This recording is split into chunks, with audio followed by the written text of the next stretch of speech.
Hello, in this video I will show you the location of the fuses for the windscreen wiper motor on the BMW E60. This location of the fuse is for cars up to the year 2005.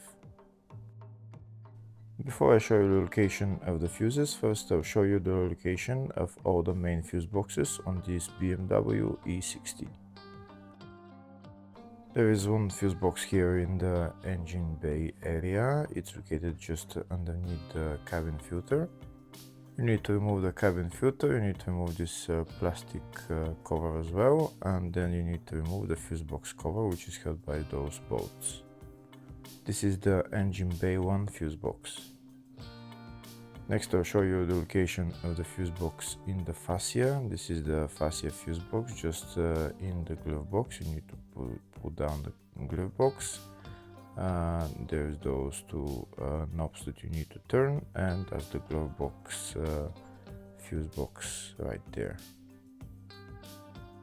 There's another main fuse box for this car, and it's located in the load area. You need to remove this panel, and that's the fuse box right there. That's the load area fuse box.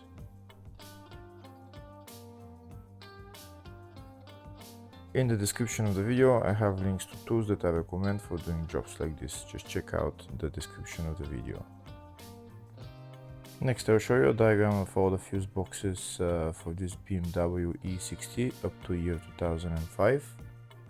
That's the engine bay fuse box that I showed you, the fascia fuse box which is in the glove box, and the load area fuse box which is in the load area, and then load area 2 fuse box which is on the battery. Next we'll show you the location of the fuses for the windscreen wiper motor on this BMW E60. First fuse is located in the fascia fuse box, and the fuse is F16.